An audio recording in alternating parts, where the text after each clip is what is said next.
Avant de commencer, cette vidéo est sponsorisée par mon partenaire BMW Motorrad Assurance. Je le rappelle, c'est la possibilité de contracter une assurance pour sa BMW avec des avantages comme la garantie valeur à neuf et d'autres avantages si on équipe sa moto d'un traceur. Je vous invite chaudement à aller faire un devis sur leur page. Ça vaut vraiment le coup pour des machines de cette marque directement chez le constructeur. Allez, on démarre. Numéro, marque et modèle. Et c'est parti, aujourd'hui on l'a reconnu, c'est un monstre, c'est la M1000R, la version plus de la S1000R. Et vraiment elle est plus chère évidemment, mais elle est aussi beaucoup plus puissante. Elle a 45 chevaux de plus, on va le voir un petit peu plus tard quand j'arriverai au détail de la partie mécanique. À l'avant on a une jante de 17 pouces avec un pneu en 120 de large. Ce pneu c'est un Bridgestone Batlax Racing Street RS11 freiné par deux disques Brembo de 320 mm de diamètre avec des étriers radio 4 pistons montés sur une fourche inversée Marzocchi. Le moteur, il développe 210 chevaux, c'est 45 chevaux de plus que la S1000R et on peut atteindre cette puissance à 13 750 tours minute. Le couple, lui, est dispo à 11 000 tours minute. Pour comparaison, sur la S1000R, c'est la puissance qui est atteinte à 11 000 tours et pas le couple. Ça promet vraiment des bonnes sensations et j'espère bien m'amuser et surtout ne pas perdre mon permis. L'ensemble pèse 200 kg, c'est le même poids que la S1000R. Il y a plus de chevaux que de kilos, faut bien l'avouer. En capacité de réservoir, on a perdu un demi-litre, on est à 16 litres et demi, ça a peut-être un rapport, je sais pas, avec la dimension de la boîte à air ou quelque chose comme ça, mais c'est important de le préciser. La selle est à 840 mm de haut. À l'arrière, on a un pneu qui est un petit peu plus large, il fait 200 de large au lieu de 190 pour la petite version. On a un disque de 220 mm pincé par un étrier Brembo simple piston. Transmission par chaîne, boîte 6, shifter de série. Que dire d'autre, de l'aéro, des choses vraiment sympas. Ici on n'a pas le pack carbone, je vais y revenir un petit peu plus tard. On a une moto de série, c'est-à-dire le modèle à 22 890 €. Ce qui l'a fait 100 € moins cher que la Street Fighter V4 chez Ducati pour 2 chevaux de plus. T'économises 100 € et t'as 2 chevaux de plus, c'est pas génial ça? Alors je suis en mode road pour commencer et la grosse question c'est est-ce qu'on peut profiter de cette machine tous les jours ou est-ce que c'est un tel sacrifice qu'il faut mieux pas s'y risquer. On va voir. Pour l'instant j'ai toujours pas mis de gaz, je suis sur le point de patinage. Non j'exagère, j'ai tourné de quelques degrés la poignée mais ça avance déjà tout seul et je suis à 42 km/h à presque 3000 tours en troisième, autant dire que ça avance sans aucun effort. La selle, je le disais, elle a 840 mm d'eau, c'est 1 cm de plus que sur la S1000R. Je ne sais pas si c'est toute la garde au sol qui a bénéficié de ce centimètre en plus, qui permettrait de plus incliner la machine sur piste, ou est-ce que c'est juste la selle en elle-même qui est différente. J'ai pas trouvé l'info. On a des très belles pièces usinées dans la masse ici, ce pontet qui est superbe. L'écran qu'on ne présente plus et plusieurs modes de conduite. Ici je l'ai dit, je suis en road, il y a le dynamique, race et rain. On va rester en road pour le moment et on va voir ce que ça donne. Je vais faire un tout petit tour et puis après vite j'enfile les baskets et je vais sur autoroute et essayer de pas perdre mon permis. Ouais, bon objectif ça. Vaste entreprise, pas perdre son permis. Autant dire que je vais passer mon temps à regarder dans les rétros en bout de guidon. Si je vois pas du bleu avant de lâcher les chevaux, je sais très bien que je verrai pas les 210 chevaux, mais on va essayer de voir un peu quand même ce qu'elle apporte, parce que la S1000R était très bien, elle fait 165 chevaux, ce qui est une puissance tout à fait honorable. Moi je trouve que c'est largement suffisant. Un châssis excellent qui fait penser qu'on est devenu pilote comme ça, juste en montant dessus. Mais par contre, une partie mécanique un peu en retrait. Pas forcément la moto la plus démonstrative et j'ai déjà raté mon embranchement. Bon bah ça va, angle de braquage. Oui, on vient de voir passer un rat ici devant la barrière. Oh là là. Autant dire qu'il faut pas tourner la poignée en fait, faut tout faire au point de patinage, tu passes tes vitesses et tu laisses l'embrayage guider la moto.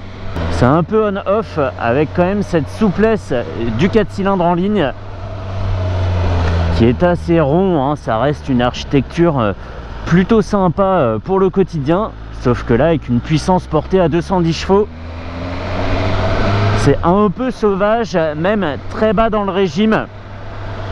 Dès 3000 tours, c'est déjà musclé, il faut se méfier. Je vais garder un œil et même deux rivés sur le compteur. Ouh. Le freinage est bien, ça freine sans être brutal. On a une toute petite course morte en début de levier, ce qui est suffisant pour appréhender doucement le freinage et pas se castrer à chaque action sur le levier. Ici on a des leviers taillés dans la masse, rétractables pour la piste, et à gauche aussi on a un levier rétractable, réglable, et le levier de frein est aussi réglable évidemment. Ouais, regardez, je le règle même à 90 degrés, c'est cool hein, en mode corne de vache. Est-ce que le feu peut passer au vert? Merci. Oui, parce que hey, moi j'ai un permis à perdre, je vous signale hein. Ouais, sauf qu'à force de le dire, ça va vraiment arriver mec.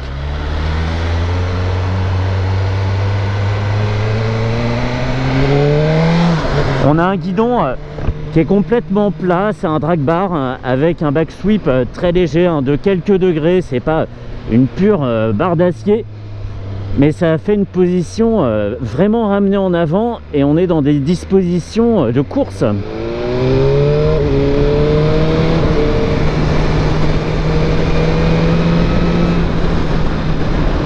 On retrouve le châssis de la S Miller, hein, je le disais, ce châssis qui fait qu'on se prend très vite pour un pilote, même si on n'a absolument aucun skill de conduite sportive. C'est très agréable avec une moto qu'on prend parfaitement entre les genoux. Elle n'est pas très large au niveau du réservoir, il y a une petite échancrure et on est très bien calé. Et je ne doute pas qu'en virage, on la tiendra parfaitement avec le genou extérieur. Enfin, on se tiendra parfaitement avec le genou extérieur. Punaise. Je suis déjà en 6e et j'avais l'impression d'être en 3e. Tellement il y a de la ressource. C'est dingue. Je me disais, mais attends, je suis gogol, je suis allé sur l'autoroute en 3e. En fait, pas du tout. Pas du tout, je suis déjà au fond de la boîte. Mettez-moi 9 ou 10 vitesses, je sais pas. L'aile commence déjà à gueuler exactement comme si j'étais en sur-régime, alors que je suis à 5000 tours en 6e. Oh là là là là. Ok, à 6000 c'était bien, à 7000 c'est encore mieux. Et j'ai mon casque qui commence à se coller à mon visage. C'est un mélange de couple dans le fond comme ça, avec un petit saupoudrage de puissance et même un gros saupoudrage de puissance. On a ce fond de couple pour rouler qu'on ne perd pas hein, haut dans le régime, quand le régime s'accroît à 7-8000 tours, et en plus on a de la puissance qui vient par dessus, mais c'est bizarre, c'est génial. Allez, on va sortir ici. Et le petit disque de 220 à l'arrière, eh ben, il ralentit tout ce qu'il peut, hein, mais bon, avec son simple piston, il fait pas non plus des miracles. Ils n'ont pas joué la démesure sur le disque arrière, ils sont restés sur ce qui était existant sur la S Miller. Ok, c'est à 6000 tours que ça se déchaîne déjà pas mal. Oh là là, mais cette impression d'être en seconde ou en 3e alors que tu es déjà dans les derniers rapports, c'est dingue. C'est dingue comme ça répond. Et j'ai vu que la moitié de la plage, hein, même pas, je suis à 6000 tours, on peut aller jusqu'à 13 750. Est-ce que c'est exploitable finalement? Qui verra les 210 chevaux de cette machine? Franchement. Mais je perçois tout à fait le bien fondé d'avoir cette puissance supplémentaire par rapport à la S Miller, qui était un petit peu fade, mais qui manquait de personnalité. Et là, celle-ci a tout le piquant, et même plus, qui manquait à la version de base. Parce que je vois pas cette M Miller comme une version améliorée de la S Miller, je vois vraiment ça comme une machine à part. C'est une machine en...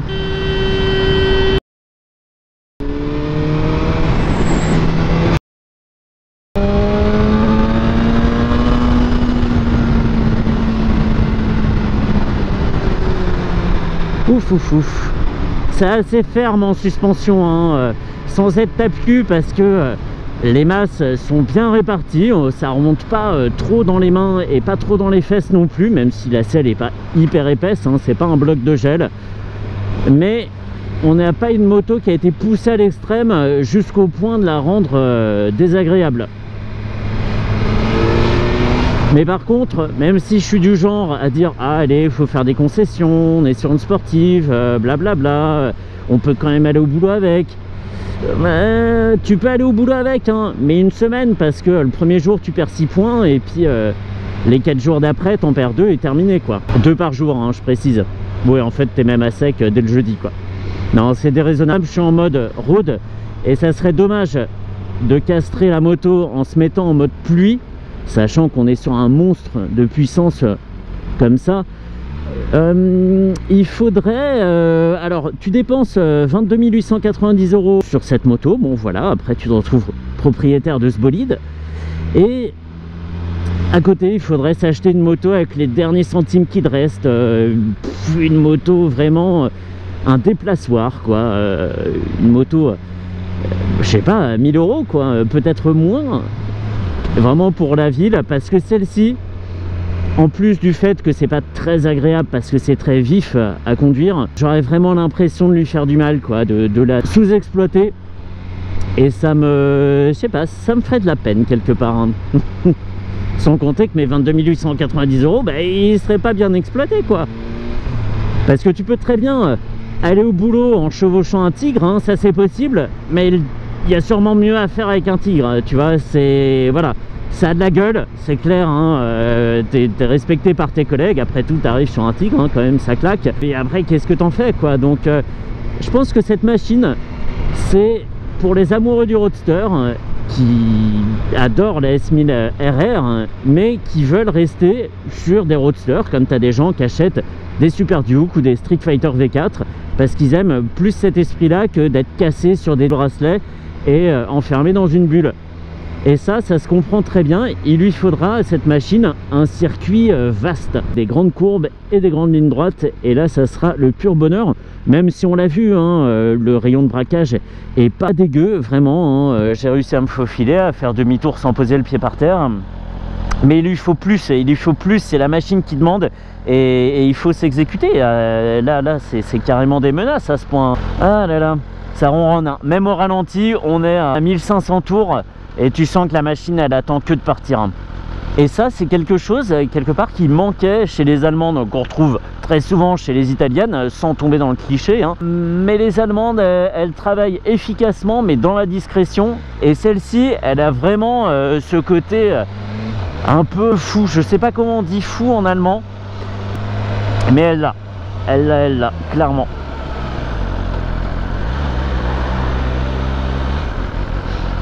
La position est bonne, hein, c'est pas celle d'un roadster, hein, comme je le disais. On est sur l'avant, mais le dos est droit, on n'est pas cassé en deux. On pourrait presque envisager des voyages, mais encore une fois, là, ça serait sacrilège. Sacrilège, qu'est-ce que tu vas faire des voyages là-dessus, sérieux? Avant d'oublier, je remercie vraiment vivement Maxime et Christophe de la concession Buy My Car Motoroad à Maisons-Alfort, dans le 94, pour le prêt de la machine. Et pour avoir rendu ça possible, parce que c'est pas une machine qui s'essaie forcément aussi facilement qu'un trail ou autre chose. Donc vraiment merci à eux, c'est Noël en avance, clairement pour moi aujourd'hui. Rien qu'en montant dessus, j'ai déjà l'impression d'avoir fait progresser mon pilotage. Dingo, hein. Hey, j'ai pas changé de mode. On va se mettre en race. C'est bon.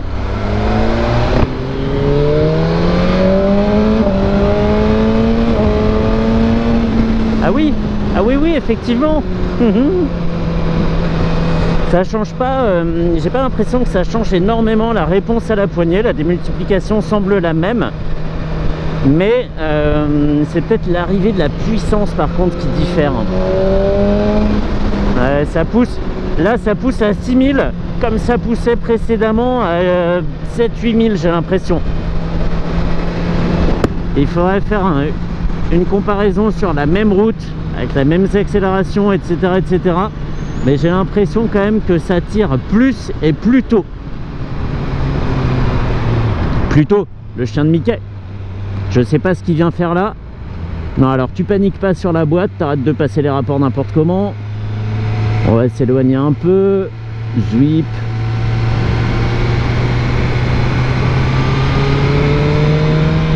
Au fond de la selle. Je suis pas à fond de poignée, pas possible.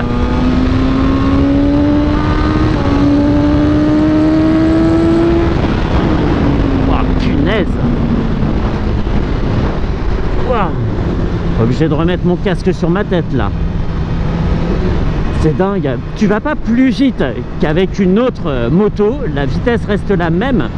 Par contre l'accélération est juste infernale.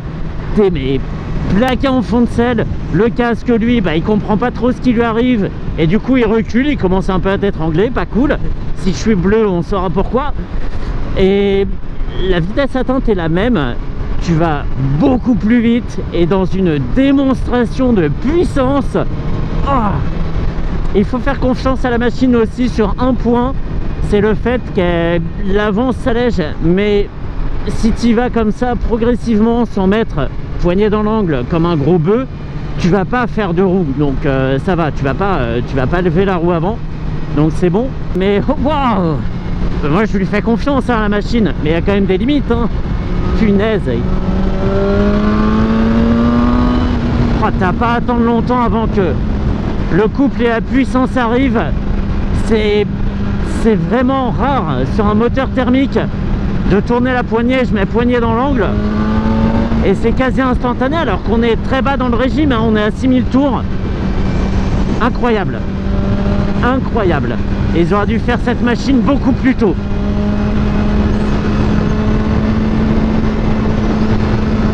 Et là je suis en 6ème, je peux faire tout ce que je veux, je peux attaquer violemment. En 6ème à 6000 tours, mais quoi je comprends pas ce qui m'arrive. J'ai l'impression d'être un débutant et d'être surpris par tout. C'est un peu comme quand tu conduis tes premières motos un peu puissantes, quand tu t'approches des 100 chevaux et que tu tapes l'adrénaline et le paysage qui s'allonge. Bah là c'est exactement pareil, sauf que bah, j'ai presque 9 ans de permis et pourtant elle te remet bien à ta place celle-là. L'arrivée de la puissance, cette montée violente sans être pas surprenante, elle est surprenante dans sa mesure en fait, dans son importance, mais la façon dont c'est délivré, ça reste je sais pas comment dire, c'est pas du sérieux, mais on est en sécurité en fait. C'est dingue, c'est dingue. C'est une machine folle, mais raisonnable.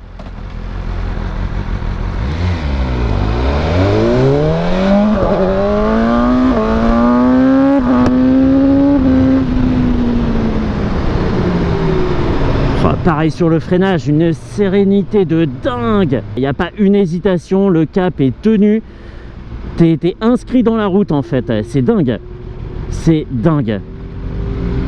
En plus d'être inscrit au fichier des grands délinquants de la route, absolument fou, absolument fou. Le mec qui met poignée dans l'angle et satellite, ça c'est vrai, il faut y aller tranquille. Et de toute façon, pourquoi mettre poignée dans l'angle? Tu tournes d'une demi-poignée, tu as déjà un max de sensations, quoi. C'est fou, c'est fou. Waouh. Bah, je vais aller chercher un chausse-pied pour me désincarcérer du casque. J'ai parlé d'un pack carbone, et bah le pack carbone, il te met toute la moto en carbone, il fait pas dans la demi-mesure, il voit une pièce, hop, c'est transformé en carbone, c'est la fée carbone chez BMW. Le seul truc qui est pas en fibre, ça sera la selle pour plus de confort j'imagine, mais s'ils avaient pu, ils l'auraient fait je pense. Et tu as même des jantes carbone, c'est à ce point là que c'est poussé, voilà. Tu as des constructeurs avec des jantes en magnésium, et chez BM c'est du carbone. Excellent, elle est impressionnante hein, avec des repose-pieds modifiés, plein de choses superbes, même les étriers sont différents. C'est purement ouf. Allez, go Maison Alfort, et encore un grand merci à Maxime, à Christophe et à toutes les personnes de la boutique. C'est vraiment un bon bouclard, comme on dit. Moi, je préfère dire que c'est une bonne crèmerie, mais bon, chacun son truc. Eh ben non, j'ai déjà passé toutes les vitesses. Super. tu vois vraiment la vie autrement, quoi. C'est dingue. Et en plus, tu as ce petit sentiment de mec un peu désagréable qui se dit, je vais pas croiser un seul véhicule dont les performances sont même approchantes des performances de ma moto. C'est ouf, mais moto ou voiture comprise, hein, d'ailleurs, hein. Et ça te rend un peu imbuvable, j'imagine. Un peu prétentieux. Oh, c'est excellent. Et j'en suis sorti vivant en plus, hein. Trop bien. Trop bien. Allez, je montre. Ah punaise, celle-ci sur circuit, j'adorerais. La ligne droite du Mistral. Et ouais, au Castellet, ça serait cool ça. Ouais, je suis presque arrivé à la concession, mais il fallait que je fasse cette petite aparté. Je viens de me rendre compte que en fait je me suis auto-barbouillé en conduisant comme un sac. J'ai le mal de mer là. Il faut vite que je retire le casque là parce que je vais repeindre l'intérieur. Je suis barbouillé. C'est comme si j'avais emprunté une route de montagne mais en passager, en lisant quoi. C'est... Oh là là, ça m'a mis mal. Je me suis déjà mis mal une fois comme ça en voiture sur une route de montagne mais en conduisant comme un bourrin. Et là bah c'est exactement pareil mais sur des routes toutes normales. Wouh. Bah voilà, j'ai calé. Oh, première fois que je ressens ça sur une moto. Oh, auto-barbouillage quoi. Oh. Allez, je vais aller me remettre, je vais aller boire un peu d'eau, me tamponner le visage là et terminer pour la M. Miller. Ouh. Allez, bye bye baby.